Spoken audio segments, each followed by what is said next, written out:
पश्चिम बंगाल में 5 चरणों के मतदान के बाद अब 3 चरण शेष हैं। आगामी 29 अप्रैल को आखिरी चरण का मतदान होगा। 2 मई को नतीजे आएंगे।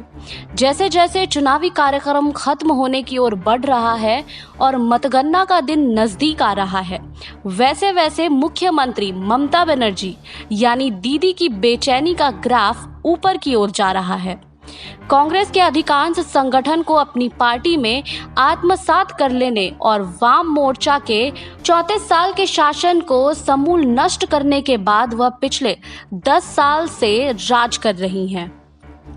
पिछले लोकसभा चुनाव में ममता को भाजपा ने अवश्य कड़ी चुनौती दी थी, लेकिन उन्हें उम्मीद नहीं थी कि ये परिणाम राज्य विधानसभा के चुनाव में भी परिलक्षित होंगे। अब जबकि भाजपा के रूप में उनके सामने एक मजबूत प्रतिद्वंदी खड़ा है, तो उनका आत्मविश्वास पूरी तरह से डगमगा गया है। इसी का परिणाम है कि ममता दीदी चुनाव प्रचार के दौरान मंचों से खुलकर केंद्रीय सुरक्षा बलों पर आरोप लगा रही हैं कि वे भाजपा को जिताने के लिए काम कर रहे हैं। यही नहीं, हाल में उनके एक तथाकथित ऑडियो क्लिप ने तो उनकी राजनीति की कलई खोल कर रख दी है। इस क्लिप में वे कूच बिहार जिले के सीतलकुची में उपद्रवी भीड़ पर सीआरपीएफ की गोलीबारी में मारे गए 4 लोगों के परिजनों को दंगा भड़काने के लिए उकसा रही हैं। कहना ना होगा कि इस तरह के आरोप और षड्यंत्र कोई ऐसा नेता नहीं करता जिसे अपनी जीत का पूरा भरोसा हो। लगातार कमजोर होती अपनी जमीन को बचाने के लिए ही इस तरह के उपक्रम किए जाते हैं। राज्य के चुनावी समीकरण में बंजियों, चटजियों और मुखजियों यानी भद्रलोक का हमेशा से ही दबदबा रहा है।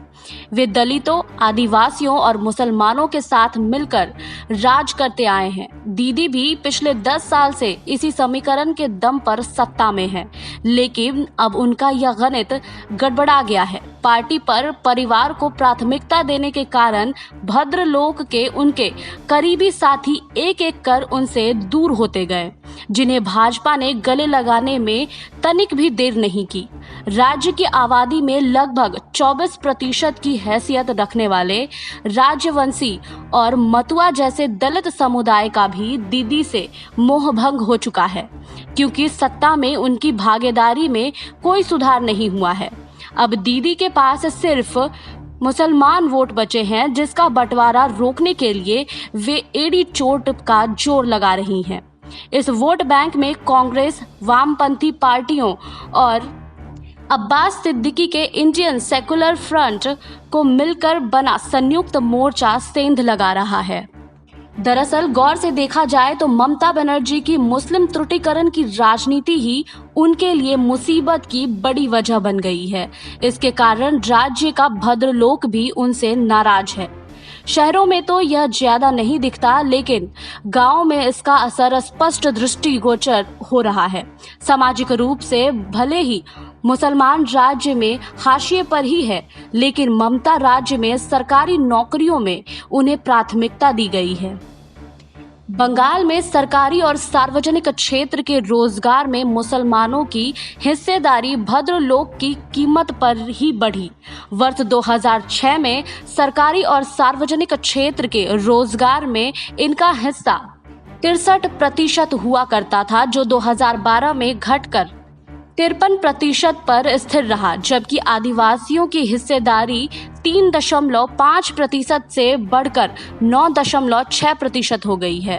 राज्य की जनसंख्या में आदिवासियों की हिस्सेदारी लगभग 6% है।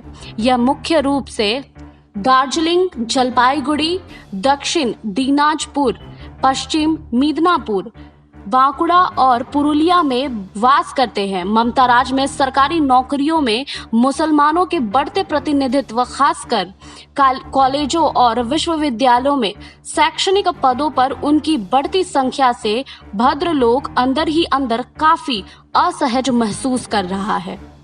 आपको हमारी रिपोर्ट कैसी लगी, हमें कमेंट बॉक्स में बताइए। बाकी और खबरों के लिए जुड़े रहिए SPN9 न्यूज के साथ।